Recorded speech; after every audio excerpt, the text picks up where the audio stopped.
Zack does the training himself. Zack does the diet himself, and he's with us on set in the trenches. That also, when you, like you said, when the captain, the coach is doing the same thing as you have no choice but to follow suit, and he is stressing out. I can feel it.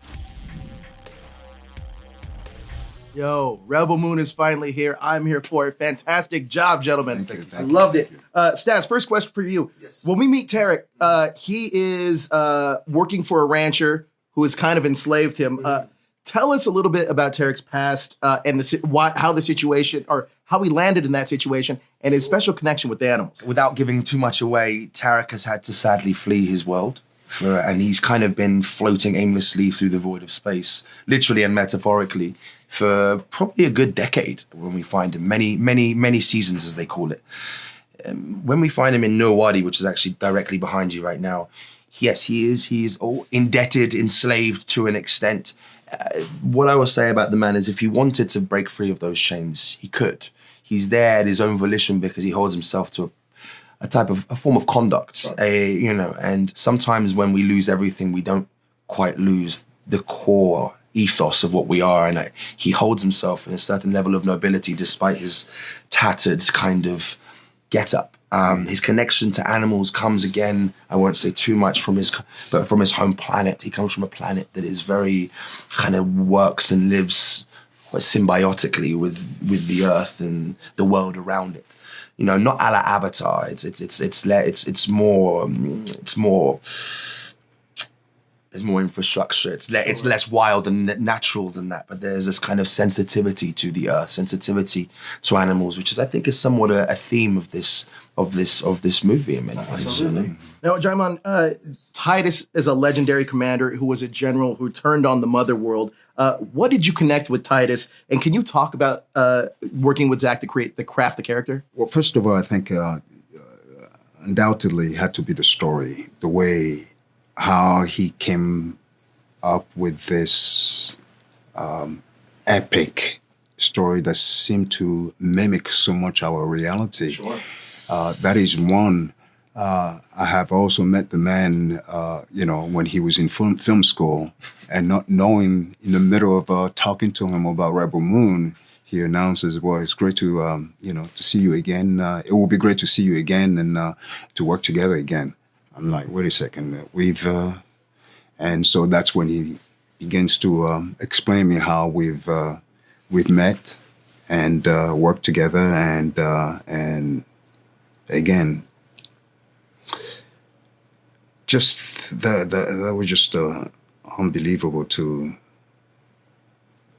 meet somebody that long, over 3 decades now, and that was that's incredible. Quite incredible and commendable as Absolutely. well. Staz, can you talk about using your own culture to create Tarek's native tongue? Yes. Zack is very gracious in this way. He gives us an opportunity to kind of pour as much of ourselves in it. Just as another simple example, this little pendant was, my wife gave this to me when I booked the job. And I told Zack about this, and he made it part of not just my costume, but you'll find out more about it in part 2. I'll give up some backstory stuff, but he allowed it to be embedded in the story, which is, leads me on to your question. He found out I'm bilingual, almost trilingual now, depending on the day. And so my wife wouldn't agree, but my character speaks a language called Samandrite, and so he said, do you want to have a part in creating it? And obviously I was like, hell yeah, that'd be great. So I worked with some amazing language specialists, and it's an amalgamation of I'm half Russian, half Indian, so it's an amalgamation of Russian and my wife's language, Portuguese, because I've been learning it. And it's a way of kind of marrying my past, my present, and what a wonderful way of kind of honoring culture and honoring myself and my wife the way Zack did. It was really, really fun to do that. I like that, honoring culture. Honoring culture, yeah. Honoring my own culture as well. I mean, Yes. mind you, the whole cast come from different parts of our world. And that said, I've also was asked, one of the requirements on coming on board was to be able to have this war chant, but it had to come from my tribe, from Africa. Really? Yeah. So we, of course, created something. I mean, part 2 would say, was very so cool. much more. It made than me that. cry, put it that way, when Right. he said, it was very emotional watching him perform that. Now I can't wait for part two. yeah. Look at part one's not even out. You're We, welcome, Joe. we, Yeah, I know, right? we can't wait for part two. We really can't. you know. It sounds incredible. Look, last question I have for you guys is Zack has this really unique way of cultivating this camaraderie on set. And it's almost like a head coach where players will run through a wall for him. Talk to me about what's the key that Zack has to really create that culture on set? Well, the physicality of his film, and certainly on this film,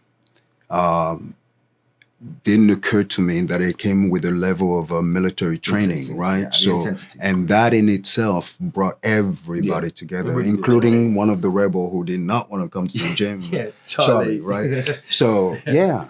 It was, I'd second that. I think the level of camaraderie necessary to go through the level of rigorous training that we did, there's an instant level of respect between actors. Also, Zack does the training himself. Zack does the diet himself, and he's with us on set in the trenches. That also, when you, like you said, when the captain, the coach is doing the same thing as you, you have no choice but to follow suit, and he is stressing out. I can feel it. Look, gentlemen, thank you guys so much for your time. The film's incredible. You guys are incredible in it. And look, I just appreciate it. Thank you, Joe. Thank Really you guys. appreciate it, sir. Much Have a great appreciated, day. gentlemen. Yeah.